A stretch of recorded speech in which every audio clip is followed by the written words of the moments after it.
Access Hampton and Harris with Bobbi Roqumore, where the world of sports meets the mic and the hammer of the law.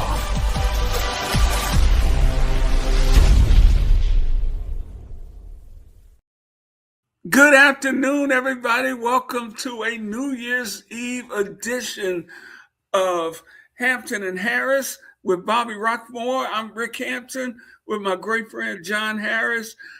We're coming to you early today, a little matinee edition, because me and John going to be at the club all night. I told you not to say nothing about that, man. Yeah. Happy New Year, everybody. Hope everybody had a great weekend, and hope you have a fun, safe New Year's Eve as we bring 2026 in. But John and I, Bobbi can't be with us today, but John and I want to just spend a few minutes with you guys this afternoon to kind of end the year and talk about some of the stuff, because there's a lot of stuff going on, JD, as we get ready to transition from 2025 to 2026 in the world of we got college football playoffs kicking off tonight. Got a great matchup with Miami and Ohio State. We got NFL playoffs, some huge games this weekend, NBA season.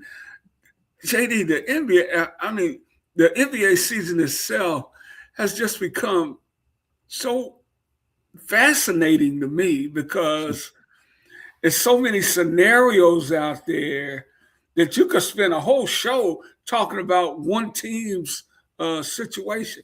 And so we'll get into a little bit of that. But brother, how you doing? And welcome to everybody out there in Sports Fluent. Please send us your questions and comments for this afternoon version of Hampton and Harris. Rick, I'm fantastic. Looking forward to the next few days and all the bowls and playoffs and playoff implications. And, you know, I coming to the season, I was not expecting to really follow the NBA, but I've really gotten kind of caught up into it with OKC and now with the San Antonio merging and all of that. But we're in bowl season now, like you mentioned. First big game tonight, Ohio State and Miami, an intriguing game. I'm wondering, I guess, the odds on what if Michael Irvin is going to get on all fours again tonight on the sideline. Calm down, dude. Calm down. I hope Miami doesn't lose just for his sake, to be honest with you. I'm a little concerned there. Oh, my goodness. Absolutely. That should be a good game. The college football playoffs. And, you know, JD, there's been a lot of controversy over the teams that were selected. And I'm like, bro, I don't know why people thought raising it to 12 was going to solve things. They do college basketball, 64 teams, and people complain about who didn't get in then. So there's always going to be some complaints. I guess Notre Dame probably has the biggest complaint of all this year. If you think that, some people don't even think they have any reason to be complaining. But the Miami-Ohio State game tonight, it is going to be interesting.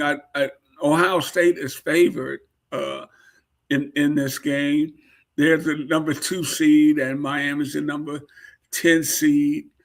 And, man, the thing about Ohio State is on both sides of the offensive line, man, they are just – they're good old-fashioned they are a good old-fashioned Big Ten team on the offensive and defensive line. But then they got skill guys that can run for days. I mean, and that's what makes them a problem.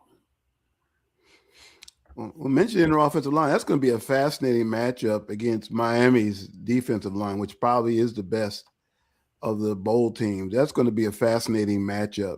If they can stop the run in any way, and if they can apply pressure on the quarterback, So I'm sure there's going to be a lot of pro scouts watching that Oh offensive man, line yeah. play as much as anything.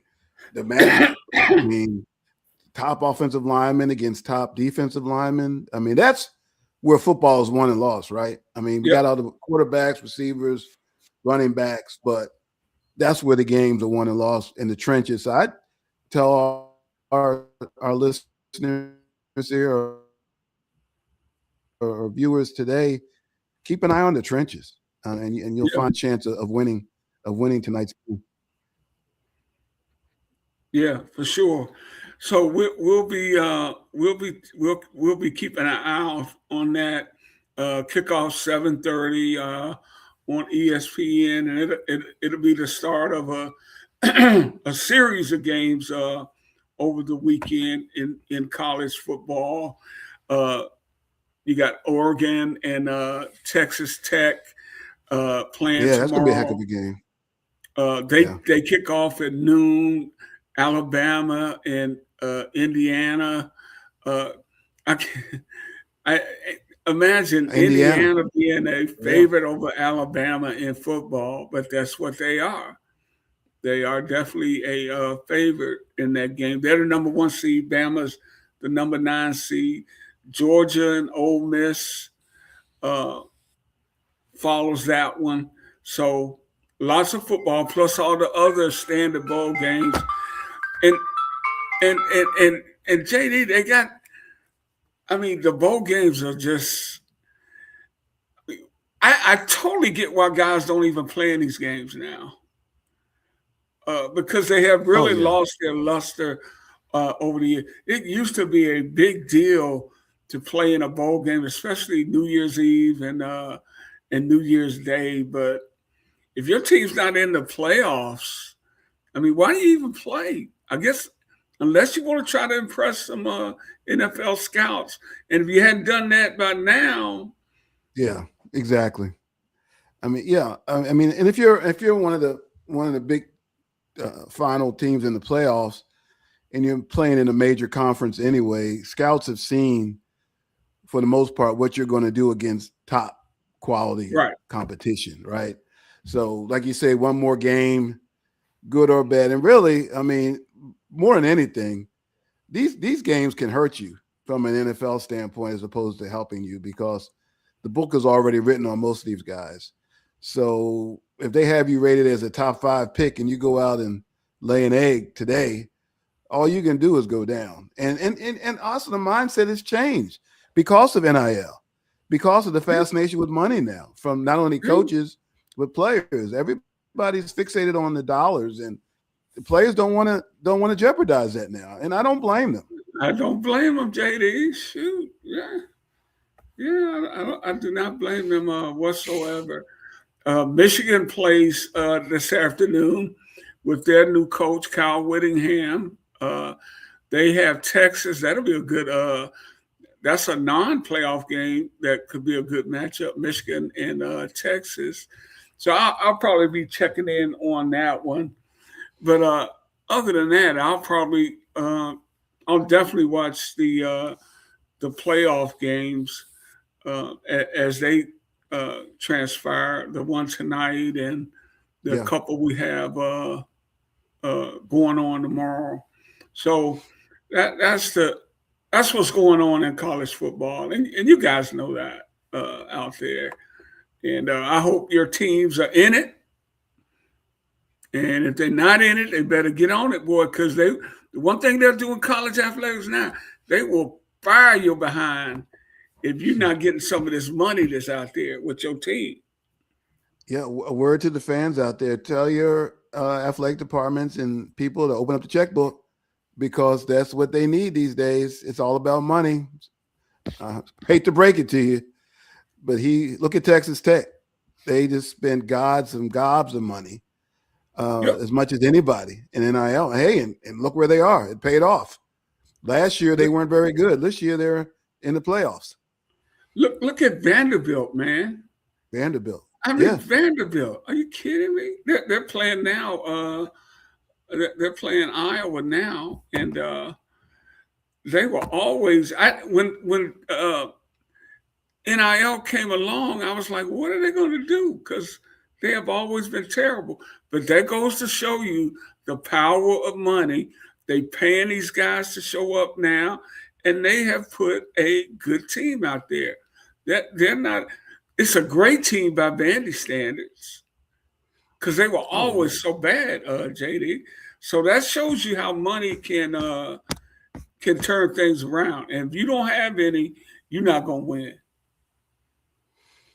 No, I mean, Vanderbilt, I know I have a personal interest in doing the running back. I don't know why his name slipped me, but he played here, and I'm in Austin, Texas, and their leading running back is from Austin, Texas, LBJ High School. And I know he wasn't really heavily recruited by the University of Texas, which is the Right. hometown team. He's playing in the SEC. He's getting a wonderful education. Yeah. And guess what? He's playing, right in the heart of the SEC. So he made a great, fantastic choice as far as college is concerned. And it shows you don't have to go to the big, huge schools all the time No. to, get a good education or even to get seen by the scouts. If he had gone to Texas, he might have got lost in the running back shuffle. Where at Yeah. Vanderbilt, he's had a He's the chance to guy. have a really, yeah. And I think more kids should look at that. Don't get blinded by the bright lights. Look at the best situation for you personally, academically, and possibly beyond, as far as professionally. Is it Cedric Alexander? Yep. Yes. Yes. Cedric Alexander. Yes. Cedric you're right, man. He averages 5.5 yards per carry Yes. over the course of the season. And this is his junior year. Yeah, Yeah. he's had a very nice career at Vandy. Yeah. Great choice for him. And I mean, when he went to Vanderbilt, Vanderbilt was not, I think they were getting decent. So when he signed with them, it wasn't like they are now. He wanted to go to Vanderbilt because it was a good academic school and it's in the SEC. But look at what's happened for him. A great choice as far as colleges. Yeah. Yeah. Now, JD, do we want to stick with college, man? Let's jump to the NFL because I Yeah. really want to spend. I want to talk some NFL. We got some big games coming on. Oh, yeah. You're the author of the Mike Tomlin book, and Yeah. could his tenure in Pittsburgh be on the line this weekend? There's a lot of different scenarios to that. You have to be here. And, well, I'm not in Pittsburgh, but I really follow the media closely there. I'm telling you right now, that game where the fans booed and said fire Tomlin, and then they went on a 3-game winning streak and it quieted down. But I'm here to tell you, if they lose against Baltimore Sunday night and don't make the playoffs, or even if here's the crazy thing about Pittsburgh, even if they do make the playoffs, if they don't win a playoff game, the fans are going to say, whatever. That's how they are. That's where they are at this point. They're just kind of, it's like a marriage, for a long time marriage. And you start really seeking everything. You don't look at the positives anymore. You look at, she does this too much or whatever. And that's how our Steelers fans, that's how they are with Tomlin now. They're, they've heard his press conferences. They're rolling their eyes at it. The bravado, the sunglasses on the sideline, everything he can do annoys them now. And they want to see a playoff win, which hasn't happened since 2016. So if he loses Sunday night, I don't know. That's a good question. I don't see the Steelers firing him, but I just think what I think about Mike Tomlin, what I think, writing the book and having covered him for 10 years, I think he does need to change in a sense that you've been doing this for 19 years. I think he can stay. I think he can be successful, but I think he has to maybe change a little bit. I think he has to change his offense. I think he has to trust his offense more. I think he has to bring in an offensive coordinator and let that offensive coordinator coach. You see what I'm saying? As opposed to he's very controlling, which happens. I think there's a lot of Mike Tomlin that we haven't seen yet, and I think he's very conservative. He believes in the Steelers always rank very high in not committing turnovers and creating turnovers. He values possession. He does not want to turn the ball over. Well, that is a solid foundational concept. Oh, yeah. But the fans, they want more from the offense, and I think the only way that's going to change is he's going to have to change. He's going to have to trust. Maybe that'll come from the top. Maybe the ownership, Art Rooney II. Maybe someone will say something. Hey, you know what? We're going to, teams are now doing this offensively. We're going to need to do some more of that. And we love you, Mike. We want you to stay here. Hell, as long as you want. But we're going to have to do some things differently with the offense. I don't know if he's willing to do that. If they win, they'll host a first-round playoff game, which is good. They're going to play a pretty good team. So there's a lot of pressure. Now, if they win, there's a lot of pressure now for the Steelers the rest of the season. The Baltimore game is pressure. The playoff game is pressure. So, yes, I guess if you're a Steelers fan, you have to ask yourself, can this team win 3 playoff games in a row? Along with winning the game against Baltimore to get in. I don't know if they can do that. I don't know if they can string together. Yeah. This is a playoff game. Yes, it is. It is unofficial. And the same for Baltimore. Because a lot of Baltimore fans want Harbaugh fired. And they're very similar. Ironically, Tomlin and Harbaugh had success. They've each won a Super Bowl, but they haven't had the greatest success lately. So a lot of Baltimore fans are also at wit's end with their head coach. So this could have ramifications for either of these teams as far as the head coaching situation. So that's what makes the game so fascinating. That's why NBC's put it on Sunday night, prime time, so the ratings will go through the roof. And it will have a playoff atmosphere. It will have a playoff atmosphere. It's going to, it'll be very interesting. And it's going to be interesting to see how many coaches survive the season. I'm just looking at some teams now. Will Las Vegas just say, send Pete Carroll, say, look, man, thank you, but I know it's just a year, but just go home. Aaron Glenn's brand new in New York. They're only 3-13. I think they'll give him another chance. Tennessee Titans got a new coach. His first year, I don't know what they're doing. Cleveland, 4-12. Cleveland, they're 4-12, man, but they got some good parts on that team. But Stefanski, he had one great year there, and they may be looking to make a move with them. But you know what? But I was not surprised that they beat Pittsburgh. Number one, it was last weekend they upset the Steelers. They shouldn't have, but I'm not surprised because it's a division foe. You go in their house, and the divisional games are so much different because you know the opposition so well.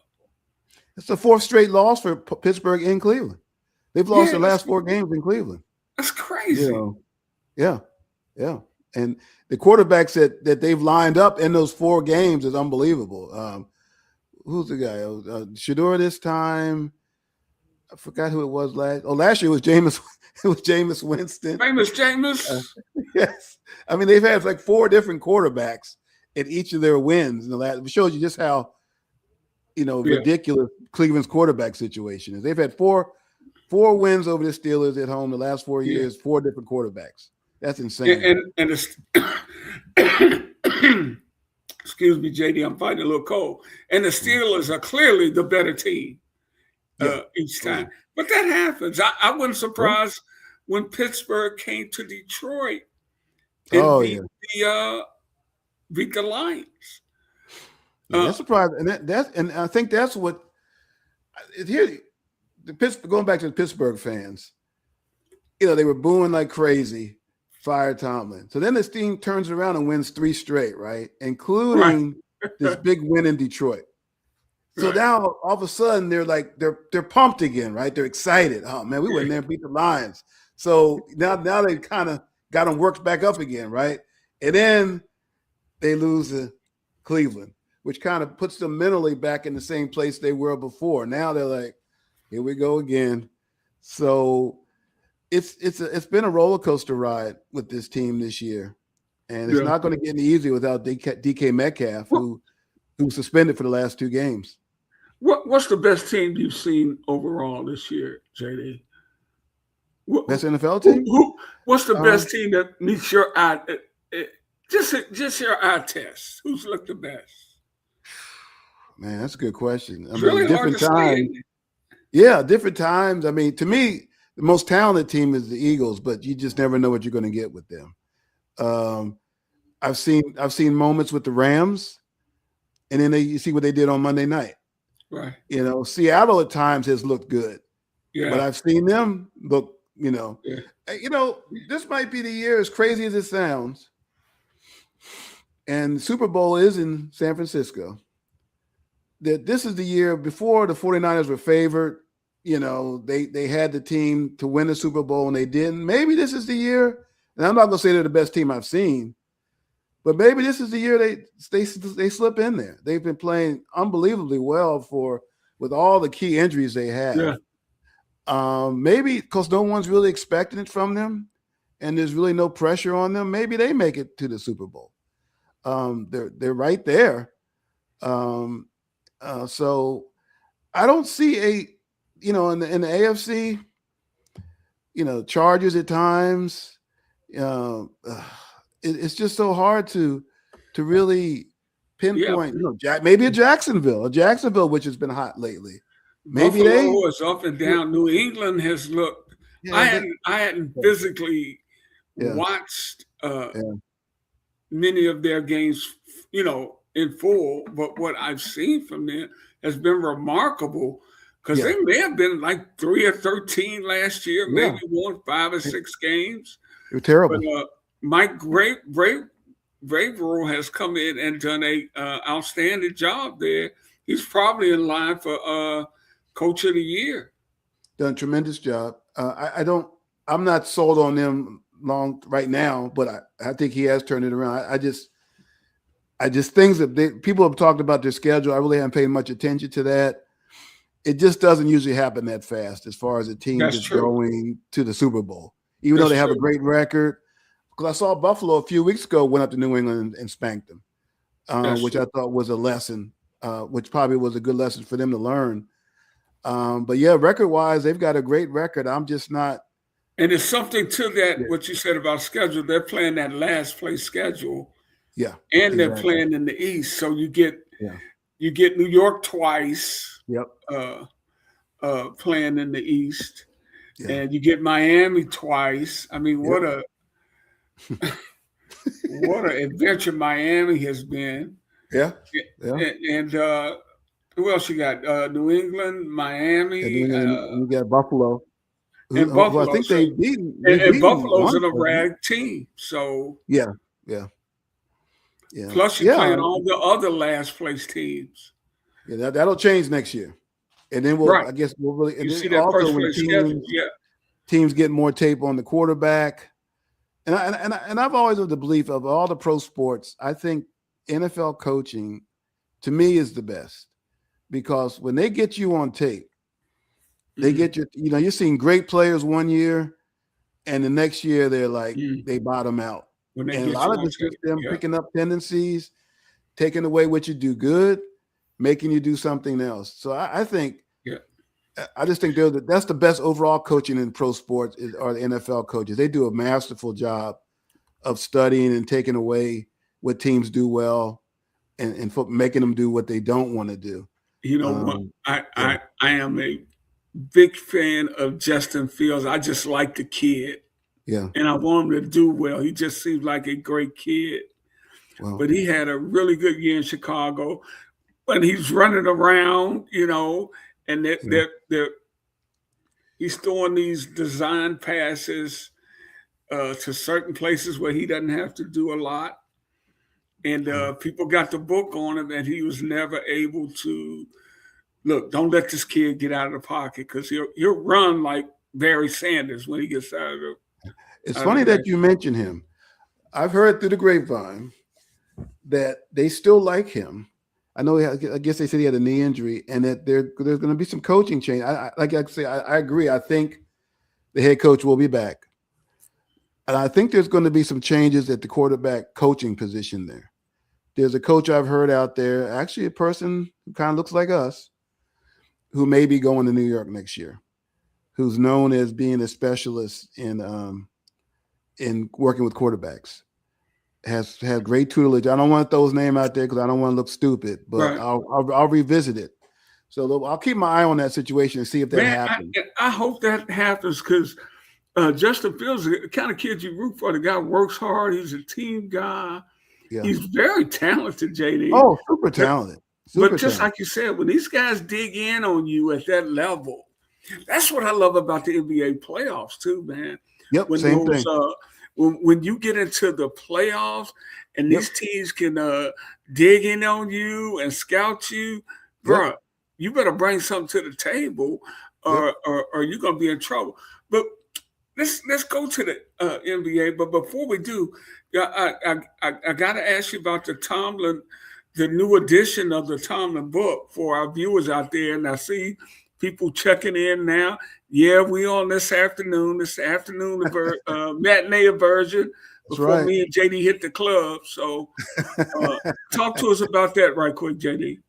Yeah, Tomlin, the soul of a football coach. It's been pretty timely this year because of how the season is going and how the Steelers are in the news, how Tomlin is constantly in the news. He's just a fascinating subject to me. I just think his story in general is fascinating. Win or lose this year, his whole career, the totality of his career, to me is a fascinating one. I'm glad I wrote the book. I hope people read it, not only because I want to sell books, but I think a lot of times we get so shaped by the media and the narratives that the media gives us about players, coaches, or whatever, and we follow those narratives wherever, off to the end of the cliff. And I think if you read my book, it tells you a lot about his foundation, how he started as a coach, a college coach, coaching at small colleges, doing the jobs nobody else wanted to do. His career is a combination of that. It's a combination of being in the right place at the right time. It's a combination of having some great people endorsing him. But, that's life. That's kind of how it goes. Everybody needs somebody or something along the way. And now I'm looking at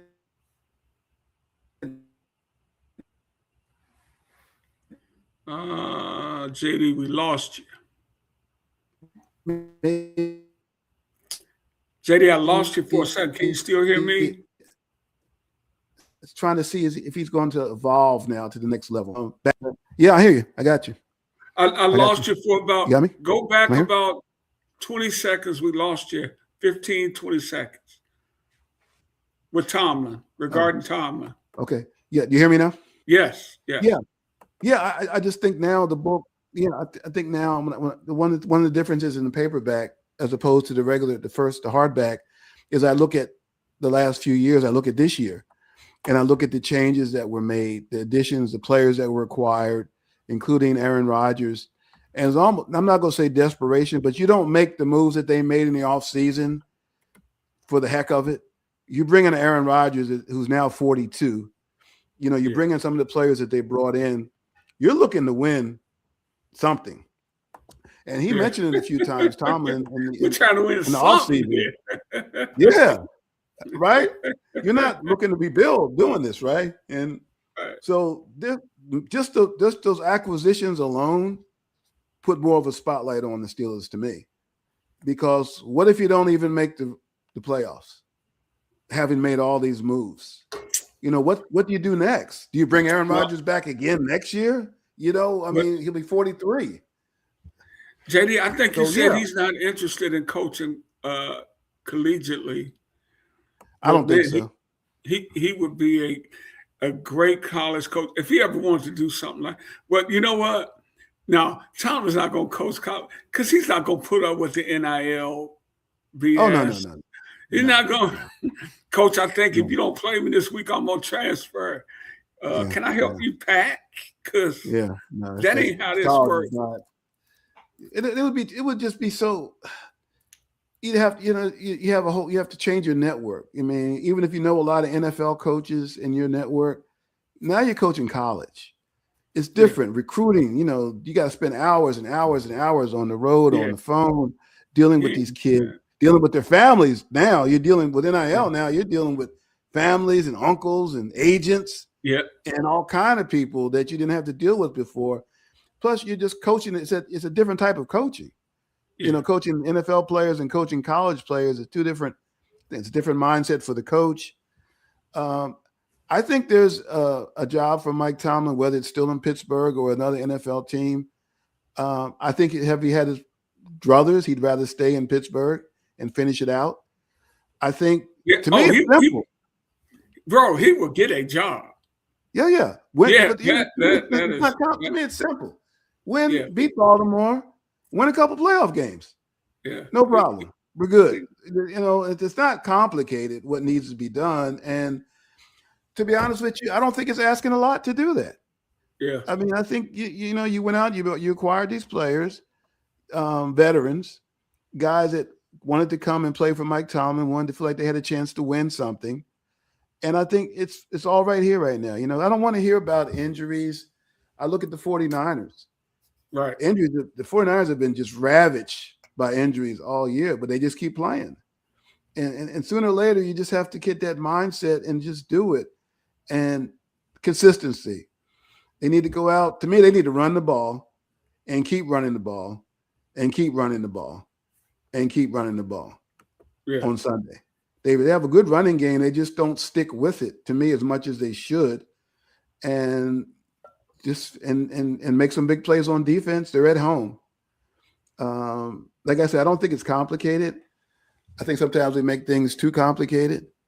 And they've always done a good job against Lamar too. They've always did. Historically they've done very well against Baltimore. And they beat them earlier. They beat them earlier this year. So it'll be interesting. It'll be a fascinating game. Probably 13-10 or something like that. That's how those games usually go between them. Hey, well, bro, we moving on, man, to the witching hour before we got to get out of here. Let's get to the NBA and first of all, I want to throw up your 10Dex ratings, and let's do a review of that. I'm always anxious to see what's happening in the world of 10Dex and see where my Pistons are sitting. Whoa, number one. Number one in the East, even after losing 2 games on the road trip, but losing 2 games on a West Coast road trip, they'll be gone about 12 days. Isn't too bad. One, they shouldn't have lost to Sacramento, but you were giving them a slight edge over the Knicks. Yeah. Well, I mean, 10Dex it's over. It's an accumulation. So, I mean, you can have a couple bad games. We have a couple good games, so it doesn't change. But there have been some changes since the last time we did ratings 2 weeks ago.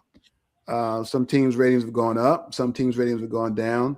It's a good way to chart how a team is playing overall, I think, as opposed to just looking at their record. Because the Lakers still have a really good record, so to speak. Right. But their 10Dex is continuing to go down. Right. But, yeah, the Pistons are – like we talked a few weeks ago. I mean, I would not be shocked if they were in the finals this year. It would not shock me at all for them to get there. But why is Boston still playing so well without losing?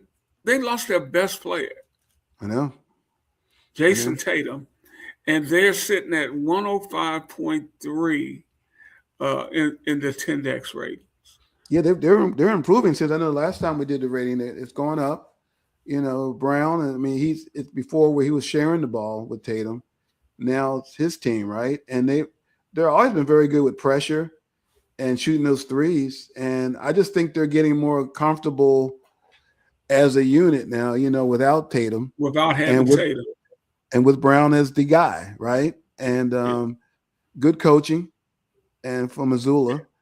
and they're, they've proven they won a championship 2 years ago, right? Yeah. 3 years ago. So they're proven. They have proven players on that team, and I don't know. I don't know if they have what it takes to get to the finals without a Tatum, but it's nice to see that they've the players have bought into it, and they're starting to play at a consistent level. And that's what I like about Tendex is that you can gauge over the course of the season how a team progresses or regresses. And clearly, right now, Boston is playing some of the best basketball in the NBA. I watched the Sixers last night win a thriller against Memphis, and they're still all the way down at 99. Yeah. Is that because you just don't know what Joel Embiid's going to give you nowadays? Yeah. I mean, but remember the ratings are also include what they're doing. A lot of it's defense. The ratings also include what the team is doing, what the opponents or the combined opponents are doing. So that means defense. How are you performing defensively? So it's not always the individual players what they're not doing. It's what the team may not be doing. But yeah, I think Embiid is, what you have to do if you're the coach on that team looking at that, you have to use the players that are most effective. And maybe sometimes that means maybe not using Embiid as much as he was in the past. Apparently he got upset one day when he was taken out of a game or what have you. And, I kind of respect the coach for doing that because most coaches don't do that anymore. Yeah. He said, you're not performing. Now, whether it was defense, whether it was offense, I don't know. But yeah, 99, they're just not a championship caliber team. They have names, Paul George, Joel Embiid. Right. I would focus on the young guys, the young guards that they have, and probably Paul George, and keep Embiid's numbers, his minutes reduced to a certain level, and try to get the max out of him that way. You can't play him. You can't play him major minutes. He just can't do it. Just physically, he's not able to do that. And Knicks sitting at 106.3, and they play the Pistons. I believe they play Monday. That'd be a good one. Yeah, that'll be a good matchup. Monday in Detroit, Miami. They always just hang around there, man. Yeah. They're just good enough. They're just good enough. They're good enough. They're competitive. They don't have the elite guys anymore. And apparently Pat Riley's happy with that. The president. We're not really going to compete for a championship, but we like being competitive, and I'm good with that. Did you think Milwaukee would be better, or do you think they're right where? Well, you've had your big guy hurt, right? And they've never been the same, since they made the trade a couple of years ago. Right. They never recovered from that. And then, Giannis gets hurt this year. So it's been a team in transition. Can't overcome the loss of your best player. Still trying to develop chemistry. They just, they're one of the lowest rated Tendex teams in the NBA. I can't see them going from 97 to 106 this year. That would be a huge jump. Maybe they're good enough to be the last team in the playoffs, something like that. That might be the best they can hope for. Yeah, well, they're sitting at 11 right there, and they're barely ahead. I think they're a game ahead of Charlotte, maybe two. Yeah. In the 12th spot. Yeah, they have identical ratings going into this week, which should tell you something. But JD, here's how quickly things can change. Last year, Indiana was in the finals, had a chance to win the thing. Yep. They're now 6-27. Yeah. And it has to be more than the injury to Halliburton. Yeah, well, the big guy. Remember the big guy left. What was the big guy's name? He left and went to Milwaukee. Miles Turner. Yeah, that's a big loss too. And Halliburton. Those are two huge losses. And I don't know what they really did to bring anybody in. Maybe I can't really say who they brought in to kind of maybe fill the gap a little bit. You can't have two losses like that and not replace it in some form or fashion. Right. Yeah. You just can't. And I guess they're just waiting out this year. Count up that this is a bad year. We had a great year last year, and hopefully we'll get better next year. But now with Halliburton coming back, but they're going to have to get another big at some level, whether it's the draft or what have you, to make up for that loss. Okay, and we're West, and as you say in your notes, after losing 3 in a row to San Antonio and once to Minnesota, OKC's rating has fallen from 115 to 113, whereas San Antonio has gone from 1035 to 105 from 1 to 105.1, and the Lakers has dipped. And we'll get to the Lakers, but I want to start at OKC. Even with their recent so-called struggles, they're still head and shoulders above everybody in the West. And now Denver's going to be without the Joker for at least a month. Yeah, that rating's going to drop. This is that their dropping will be a good opportunity for San Antonio and Minnesota to really move up in there during that time. That's a huge loss. Losing the Joker is a huge, huge loss for them. But JD, as you well know, for a lot of these guys, can you still see the? Let me get this back up there. Yeah, for a lot of these guys, and having covered the NBA, you're gonna have these little. It's 82 games, man. It is a long, hard struggle from the start. So there's no need to panic when you see you have a bad couple of weeks. No. When you got a good team like OKC. Yeah, that was funny. The media, I don't really kind of get the OKC hate. I kind of started last year with, what was her name? Doris Burke called Shea the free throw merchant, and the social media picked up on it. And a lot of former players have been kind of ripping on, okay, they're not that good. Wait till they play good teams. Oh, I told you, see, they lost to San Antonio. And to me, that's to your point. Yeah, San Antonio is really good. But San Antonio has to realize that they're not going to be playing OKC every game. They're going to have other games against teams that may not be as good. Right. And we were talking about Cleveland. They lost to Cleveland the other night. So that's going to happen. Does that mean now that San Antonio is not that good because they lost to Cleveland at home? No. It's just what happens during the NBA. And teams come off of road trips, 3 games in 5 nights or whatever. You never know what the circumstance might be during the season. And, OKC has won a couple games by big scores since then. They haven't been against San Antonio. They're against the teams that are on their schedule. And I think every team is going to go through that. Every team is going to have some good wins and some bad losses. To me, OKC, I think they're okay. But if they do get into the playoffs and they do go up against San Antonio, they're going to have to figure out a way to counter some of the problems, the matchup problems that San Antonio present to them. That's going to be key. But I think they realize, that's a long way off. And we got to make sure we maintain what we've been doing so we can keep that number 1 seed. And, and when we get to the playoffs, we'll deal with that when it'll be different. When we get to focus on San Antonio for 7 games, I'm going to guarantee that their guards aren't going to be hitting those threes like that every game. Exactly. It ain't going to happen like that. Yeah. That's what I was talking about earlier in the show, JD. When they start digging in on you, man, it's a different deal. Yeah. These shots you've been getting, I've been able to do this all season. We know. That's why we're about to take that from your ass. You're going to do something else. But JD, even with their struggles, man, they're 28-5, bro. I broke down. I did the Tendex on the 3 games between those 2 teams. Just look at the stat. And in those 3 games, San Antonio scored 37 more points total than OKC. They had 9 more assists. The big difference was 3-point shooting.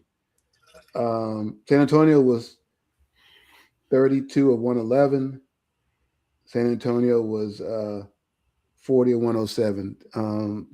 San Antonio shot like around 40%, and OKC shot around 30%. That was the big. If you really want to look at it, say, what was the big difference? That and Wemby just being an intimidator in the middle. Those were the two big things. So if you're OKC, you say, okay, if they can hit those threes like that in a 7-game series, guess what? We're not going to beat them. Yeah, well, if that happens over 7 games, you tip your hat. That's all. Hey, before we get out of here, man, I got to touch on what I saw last night. Yeah. The Pistons and the Lakers. I mean, it was just a total wipeout from the Pistons, who been on the road for like 10 days going into last night. Wow! And they go into L.A. and just wipe the floor with the Lakers. And I give Reggie Miller credit. He was calling the game. He called out the poor defensive effort that the Lakers were giving, and he especially focused in on Luka Doncic's lack of effort on defense. The Pistons shot, I think they shot 60% for the game. Wow. And half of that 126 points, they might have had 80 points in the paint. I don't know. It was a ton of points they scored in the paint. And the Lakers, they're 20-11 now. Yeah. But that's not a 20-11 team I saw last night.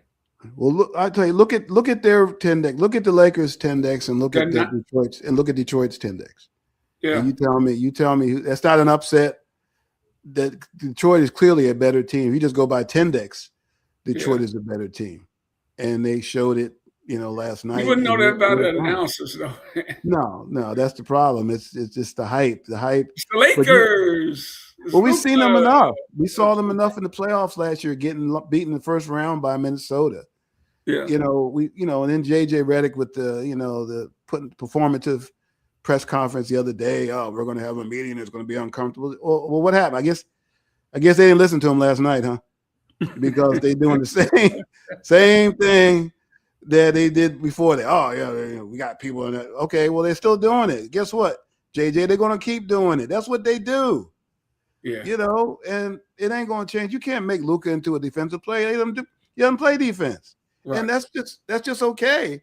But, okay, if that's the case, it's the Lakers, their job, their front office's job, to bring in people that can counter that, to bring in defensive specialists. Right. You're not going to change Luka. That's who he is. And LeBron can't guard at 41. I mean, it's just no. I mean, I get that brother props for the things he can do at 41, but one thing he can't do is guard people anymore. So that's 2-year starters, right?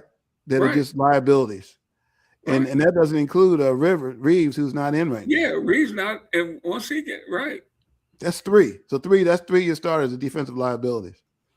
So that's going to be a problem for them going forward. Hey, give us one more interesting little nugget from the West before we get out of here, JD. I think that Houston is steady. I think they're going to be where they're at all year. I'm not sold on their point guard situation as far as the playoffs are concerned. I don't know if Van Vliet will be back in time. I know he's out. They're starting point guard. If he would be back for the playoffs, whatever, that would be a really big help for them. I think Minnesota is like a wild card.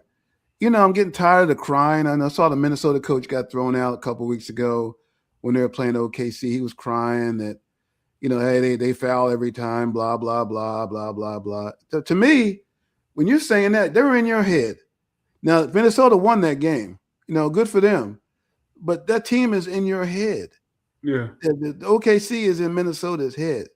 With that type of, oh, man, I'm crying. I'm going to get thrown out of the game because they just foul all the time. Oh, man, they just fouling all the time. When OKC was getting beat up a couple years ago, wasn't nobody crying for them. They took their lumps, got better, and evolved into a team that won a championship last year. They paid their dues. They paid their dues. Yeah, they were joke. People, they were laughing stocks. People laughed at them all the time. They were a joke. But that's how it is when you win, right? When you get up on top, all of a sudden, you're not any good anymore. I mean, they're still good. They have an albatross right now. It's called Wemby. They got to figure out how to deal with him. What do you think about Phoenix, JD? Good team, good young talent. Maybe too young in certain spots, but capable of beating anybody, particularly the Lakers, which my man revels in that. What's my man's name? He revels in that. The Rodman 2.0, who fancies himself as Rodman, who's always trying to get into it with LeBron. I mean, I think they're good. I think they're talented. Plus their main shooter, their guard has been hurt, right? He's been out most of the year, hasn't he? Who's the guard's name that people used to compare to Kobe Bryant during that year they went to the finals? Phoenix's guard? They said he was going to be Kobe Bryant, but it never happened. Played in Kentucky. Why am I bad with names? I'm going over the roster right now. He's been hurt for a while. The shooting guard. Devin Booker's been out? Well, yeah. He might be back now, but he's been out for a while. He's been out. I mean, if he's in... I thought I just saw him playing the other day. He might have come back, but I know he'd missed several games. Booker. Yeah. I think they're on the way. Booker's a Michigan guy, too. Yeah. That's right, yeah. And the Green, who has the 50-year-old girlfriend, or maybe she's not 50. Green. Jalen Green. He's been hurt, but I saw a game he played. Very, very talented guy, man. He could play. Yeah, I remember he was always mad about being drafted behind Cade Cunningham. Oh, really? I think the Pistons got that one right with Cade over Jalen. Ain't nothing to be mad about that. That's just the way it is. I mean, they got young talent. I like them. Maybe a year or so away. But the West is tough. There's no doubt. The West is just so. That's what I was gonna say. The West is so tough, man. West is tough. You better come strong, or you gonna be stuck in the middle with the Lakers and Golden State and all the Clippers.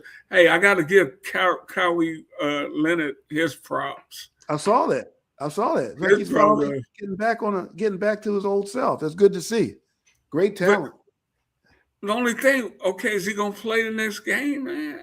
We don't know. we don't know. He was JD. He was terrific. Yeah. I saw he worked the Pistons over, and the Pistons got some young guys that will defend you. The Twin and Holland. Oh yeah. Hey, it did not matter, man. Well, we said a few years ago, people were saying he was the best player in the NBA. Remember that, right? He was, hopefully he's over his injury issues. Superb talent. Some people were saying that they were going to be one of the teams to beat in the West this year. I don't see that happening, but they definitely can be a playoff team and can cause some serious problems in the playoffs.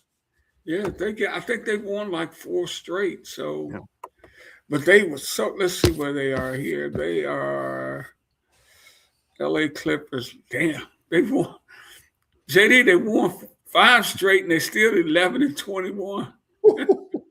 Wow. Yeah. With a 5-game win streak. Yeah, and are they going to keep playing like that? Are they going to keep? What I'm saying, that's the thing we said about the NBA. Everybody has their stretches. That's true. When they get on a roll, and that's the thing about OKC, just consistency. I think the losing to San Antonio in a sense was good.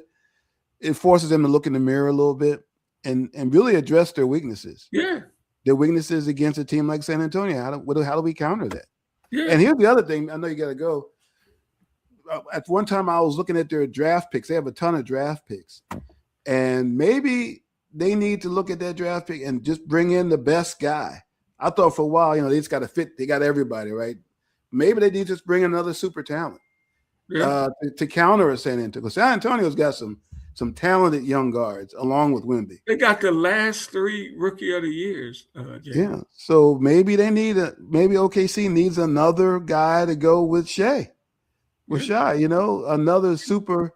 They've got great guys that fit their roles, but maybe they need another great talent, you know, with him and Williams to counter that, because that team is young.